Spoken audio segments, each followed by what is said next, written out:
Welcome back to the channel. Stephen Howson, match preview of Crystal Palace against Manchester United. A quickly rearranged game, and one that's going to be absolutely key to what Manchester United are doing for the remainder of the season, because I think if you win this game and you win the Arsenal game, you are quite rightly going to start talking about a title race.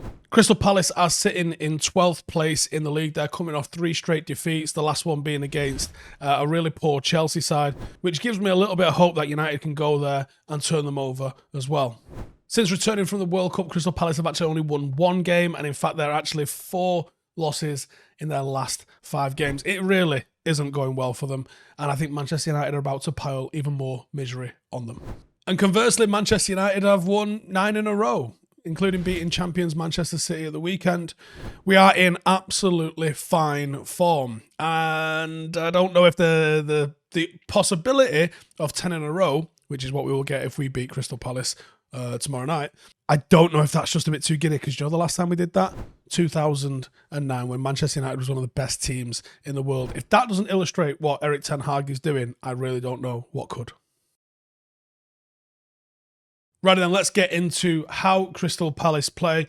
Last season, we saw Patrick Vieira get a lot of credit for what he had produced with Crystal Palace, and quite rightly so. This season, they're hovering around mid-table. It's a very difficult position to be in for Crystal Palace. Yes, they're in a slump at the moment, but they're safe. They're probably not looking at getting relegated, and I think it's the time to consolidate and try and build upon that. But it must be frustrating as a Palace fan watching them go through this sort of stuff.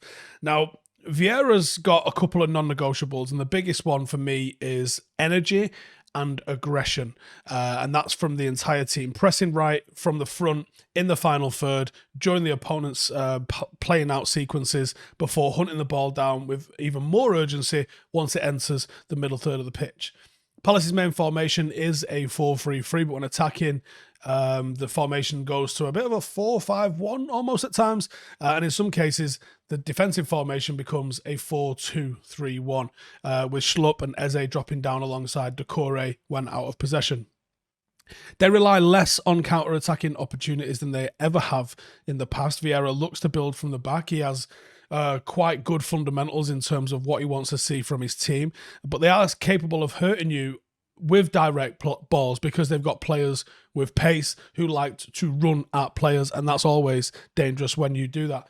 And I expect United are probably going to be up on the halfway line with our back 4 defending 1v1, and that is always going to be dangerous for us, and that will be how United get caused problems from Crystal Palace. They like playing big, long diags occasionally when they're not looking to build it out. Joachim Andersen, in particular, is a really good passer of the ball, and he loves to hit the wingers nice and early, but there's a possibility that he's unavailable after coming off injured in the last game.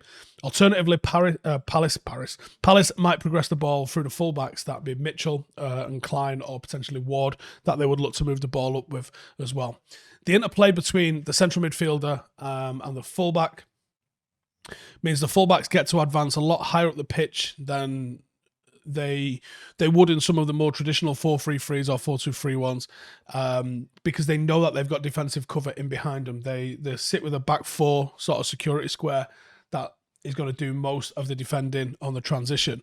That means overloads are created on the wing, which allows crosses into the likes of Mateta or Edouard, and getting onto wingers like Ayew or Zaha means they make themselves a nuisance in the penalty area. Zaha has often been used even as a focal point, and he might even start the game up top for Crystal Palace, which is an interesting tweak on what we all think is a very traditional style winger. This is what we think is going to be the starting 11 for Crystal Palace. The defence isn't amazing. I do like Mark Gueye. Tompkins probably replacing the injured Joachim Andersen. But it's up front where I think they've got a lot of talent. Schlupp, Doucouré, Eze, Elise, Mateta, Zaha, definitely capable of scoring goals. It's the worry that they can't keep other teams out at the other end. That's where I think Palace are losing their games. Starman, I think it's probably going to be Wilf Zaha. 6 goals, 3 assists for them this season. When he's in the mood, he's an absolute handful, real nightmare, and he's matured a little bit lately as well. He's got match-winning potential, and he is the talisman for Crystal Palace. You know the skill, you know the pace. He's added strength to that. Always a handful, always difficult to figure out what he's going to do. He can go left and right of you. Very, very unpredictable player. For United, I ummed and ahed a little bit about this formation and this, well, less the formation and more the personnel. I think it'll be Big Dave in net, Wan-Bissaka due to the injury to Delo. And I think it'll be Luke Shaw back at left back, with Martinez and Varane rounding out the back four. Casemiro needs a night off because of the yellow card situation. So I'd go with McTominay and I pair him with Eriksen, because if you go McTominay and Fred, we saw that plenty last season. The ability to progress the ball is completely nullified. McTominay can do the hard yards of winning possession, and then United can move the ball up the pitch, and I think that'd be quite effective. Bruno in the hole. On the right-hand side, I think Anthony gets a go. I think Marcus gets rested because I don't know the extent of the injury that he's got. So I'm going to assume he gets rested in this game. And we play Garnacho instead. Maybe Marcus comes off the bench. And I'm playing the horse up front. He's got to start. We need to know what he's all about. He's going to need minutes with his teammates. Putting him in against Arsenal, I think without playing even 15 minutes would be a massive, massive mistake. I genuinely think he's going to be starting over Anthony Martial. I know a lot of people don't agree with me on that one, but that's what I truly believe. I think he is going to start. I think he is coming to start, and I think he will be massively effective for the players that are going to play off and around him, and I think you might as well start getting that match rhythm from them right now. But he's not my match winner. My match winner is Aaron Wan-Bissaka. He is in great form at the moment, playing with confidence, playing with feet that I don't think even he knew he had at the moment. He is still quality 1v1, and he will need to be quality. Crystal Palace are most dangerous in the wide areas.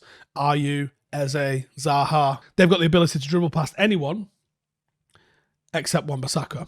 And they're great matchups for him. I think he can nullify their biggest threat. I think it would go a long way in helping United win this game, and I think he'll be vital for us. Outside of that, how do you beat them? Chelsea got in inside Klein and Mitchell all game. That fullback centre-half kind of gap is a gap that can be exploited in a lot of teams. It's a weakness in a lot of teams, especially in a back four. Centre-halves are going to want to protect the centre. Fullbacks, especially if it's on a big pitch, which Selhurst Park isn't necessarily, but if the fullbacks are going out to a winger that's right on a touchline, generally there's a around the corner ball in between the centre half and the fullback, and that's where you can exploit Crystal Palace, and that's where Chelsea exploited Crystal Palace. They are physical and aggressive defensively, but sometimes that works against them. They can dive in a little bit, and if you delay a pass, you can find yourself just running in against nobody because they've all dived out the way of you. They can lose concentration. They can be found wanting positionally, and where we are strong, they are weak. This is a great matchup for United. It's just unfortunate that we can't go with a full blasted 11, because I think there's some players that definitely need a night off, whether that's for rest and injury prevention, or whether it's because they're on loads of yellow cards and they are vital against Arsenal, like Casemiro. You have to be careful of the counter-attack. Like we said, Olise, Eze, Mateta, Ayew, Zaha, they are an unreal threat. And Palace have always had bags of pace in the forward areas, and they're always dangerous. And you have to be very carefully ambitious. You can't have the entire team deep into their half and expect that you're just going to beat them in a foot race to get back, because you aren't. Tackling needs to be assured. You have to be sure. You have to try and stay on your feet, because if you go into ground against fast players, for some reason it always looks worse. You can't look past Crystal Palace. You can't be looking at Arsenal just yet. You have to focus on getting the 3 points in this game. Have 10 in a row under your belt when you rock up at the Emirates, and then go make it 11. And as we know, Selhurst Park can be a bit of a fiery place. Don't give their fans any encouragement. Quiet them down. Shut them up. Make it a run-of-the-mill 2-0 comfortable win. And we're back down in London for Saturday when we're going to smash Arsenal as well. Let me know in the comments how you see this game going. First goal scorer, final score, and will we make it 10 in a row? See you in the next one. Hey, thank you for watching the video. If you are new around these parts, then don't forget to subscribe. My channel is proudly supported by my community on Patreon. If you'd like to get a little bit of extra content, a Discord group, meetups, five-a-side games, weekly podcasts, behind the scenes, and even an occasional bit of transfer news as and when I get it, then for the price of a pint, you can show your appreciation for the content that we make and get some goodies for doing so as well. Check the link in the description or click the button right here. You'll also find all of my socials here too if you want to follow me on any of those platforms. Nice one.